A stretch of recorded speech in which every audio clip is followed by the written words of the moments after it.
여러분 안녕하십니까. 누리 PD입니다.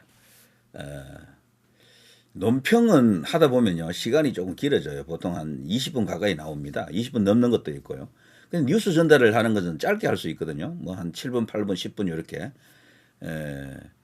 그래서 제가 선호도를 우리 이제 이 시청자들에게 이제 물어보고 그러면요.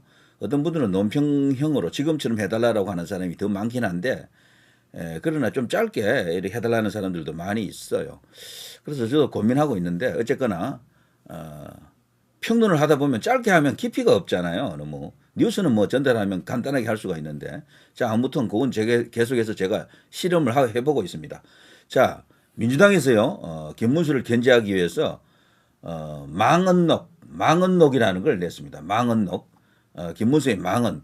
이 또 뭐 터지나 싶어서 제가 한번 봤거든요. 민주 김문수 망언집 공개. 대선 후보 되자마자 이걸 나오는 거 봐서는요. 이들은 한덕수에서도 그리고 김문수에게도 맞춤형으로 뭘 준비를 다 해놨던 거예요. 공작을 다 하고 있었습니다. 한동훈일 때 또 한동훈이 대선 후보가 될 경우 바로 터질 한동훈 뭐 폭로 시리즈가 있겠죠. 한동훈은 사실은 엄청난 폭로거리가 있습니다. 그걸 한동훈 지지자들만 모르고 있다 그러면 그것도 완전 아둔한 겁니다. 자, 어쨌거나 이런 식입니다. 민주당 김문수 망언집 공개, 여성 약자를 비하했다면서 뭐 잔뜩 이렇게 늘어났습니다. 이것도 뭐냐? 이런 건데요. 기본적으로 이건 읽어본 사람은 다 이야기합니다. 이게 뭐야? 망언집이 아니라 명언집이네. 이렇게 나옵니다. 여기 보면요.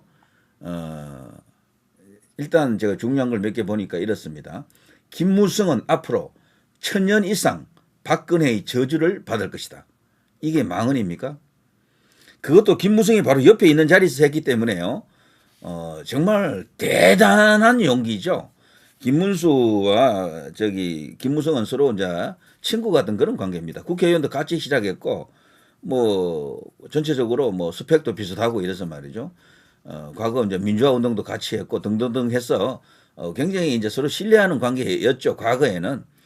그런데 박근혜 대통령 탄핵을 계기로 그 후에 일어난 일련의 과정 속에서 김문수가 당시 김무성이 주최한 어떤 그 세미나 뭐 같은 그런 자리가 있었는데요. 토론회 같은 자리가 있었거든요.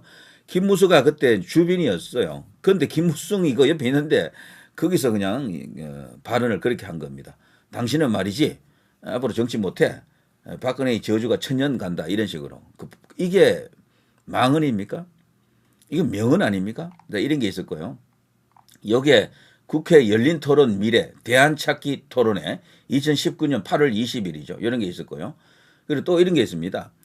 동성애는 에이즈 감염과 출산에 문제가 있다. 이런 발언을 했습니다. 동성애는 에이즈 감염과 출산에 문제가 있다. 이게 망언입니까? 이거야말로 명언 아닙니까? 김문수의 명언록에 들어갑니다. 여기에 KBS 1TV 서울시장 후보 토론회 2018년 5월 30일입니다. 박원순하고 대결했을 때 그때예요. 그리고 또 이런 게 있습니다. 어떤 아름다운 여성이 전혀 화장도 안 하고 씻지도 않고 그렇게 하는 것 아니지 않느냐. 매일 씻고 피트니스도 하고 자기를 다듬는다. 이게 국회 정론관 기자회견 2018년 5월 30일입니다. 이것도요, 당시 이제 서울시장 선거 나갔을 때 나온 발언이죠. 이것도 틀린 말이 아니잖아요. 미인이 되려고 하면 부지런해야 된다는 말이 있어요. 화장을 하는 것도 그거 굉장히 힘든 일이라고 합니다.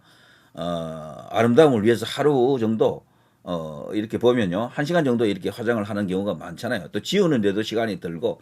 그렇지만, 그것에 대해서 여성들이 그 수고로움을 감수하면서까지도 미를 추구하는 것은 뭐 일종의 아름다움에 대한 본능 이렇게 봐야 되겠죠. 그러니까 이 발언도요. 김문수의 명언이면 명언이지 결코 이게 이제 망언이 될 수가 없습니다.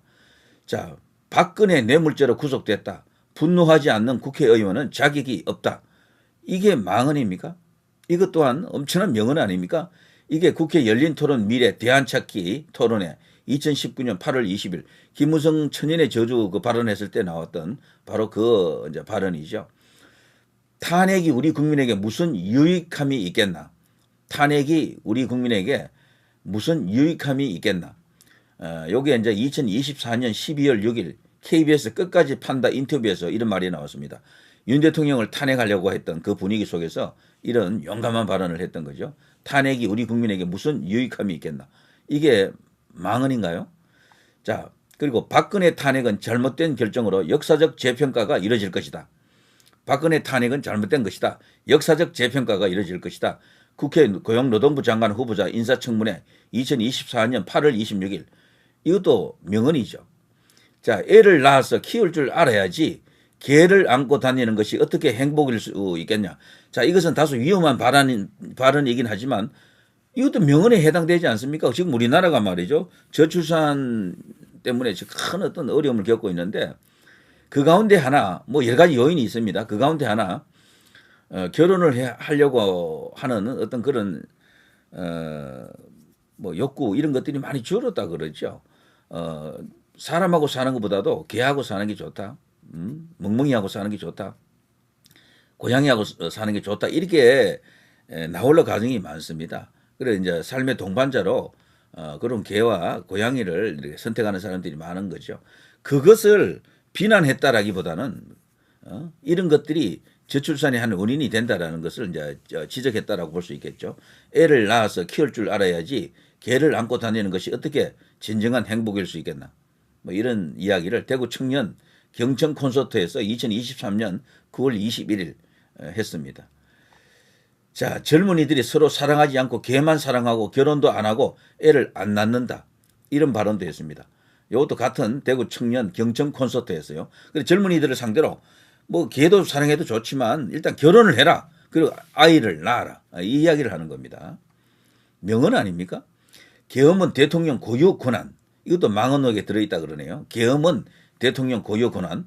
국회 환경노동위원회 대정부 질문 2025년 2월 20일 윤석열 대통령 계엄에 대해서 이런 입장을 밝힌 김문수. 그리고 계엄에 대해서도 김문수라고 하는 정치인은 긍정하는 거죠. 그렇지만 그걸 너무 긍정해버리면은 정치적으로 자신의 입장이 아스팔트 운동가처럼 돼버린다고요. 그럼 현역 정치인이 안 돼요. 될 수가 없어요.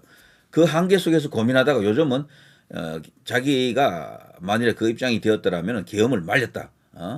어떤 수를 써서라도 계엄을 못하게 말렸을 것이다. 이렇게 발언해서 그렇지 실제 이 사람의 기본 생각은 계엄이 필요하다라는 김문수 후보의 생각은 계엄이 절대적으로 필요하다라는 그런 기본 입장은 갖고 있습니다. 그렇지만 실패한 계엄이기 때문에 계몽령이라고는 해도 계엄 자체만 놓고 보면 실패한 것으로 봐야 되겠죠. 그러니까 지금 이 시점에서 프레임이 완전히 한쪽으로 지금 굳어져 있잖아요. 그런 속에서 현역 정치인이 그것도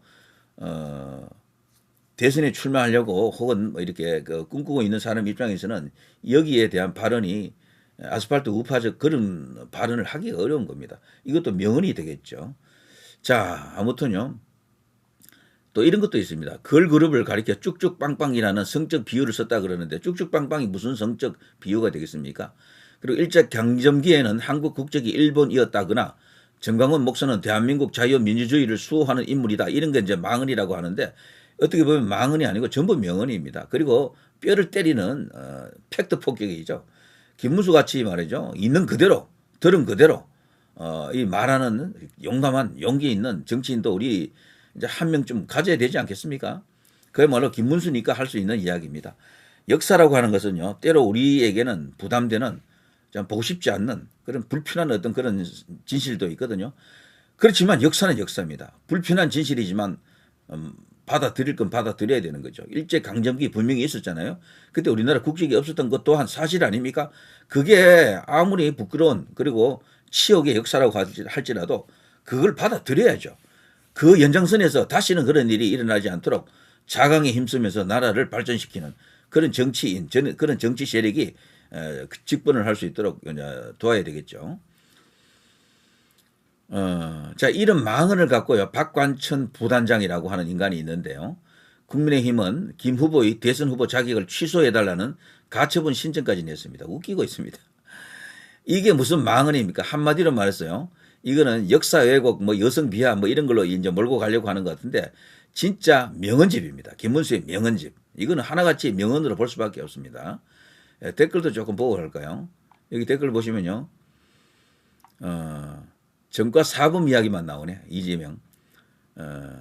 이재명이 여성 비하한 것은 이거 끝판왕급 아닙니까? 형수에게 했던 그 발언. 와, 찢어버린다. 그 이야기 아시죠? 다. 그래서 별명이 찢대지 않았습니까?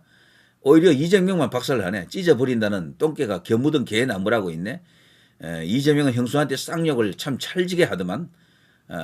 이런 식으로. 김문수가 했던 이 발언들은요, 흔히 말하면 망언하면은 뭐 욕설이라든가 뭐 또 아니면 엄청난 어떤 그 비상식적 발언 이런 건데, 김문수가 했던 발언은 전부 의미가 있는 발언이에요. 명언에 해당된다라고 볼 수가 있습니다. 자, 저 이재명 쪽에서도 김문수를 이기기 위해서 온갖 험담을 늘어놓을 겁니다. 그렇지만 오히려 역풍 당할 것 같아요. 역풍. 김문수의 장점이 오히려 더 두드러지는 그런 일로 보입니다. 망언이 아니고 명언이었다, 이런 생각이 드네요. 자, 이것으로 인해서 김문수 후보가 지지율이 3%좀 더 올라갈 것으로 보입니다. 자, 누리 PD 김준이었습니다.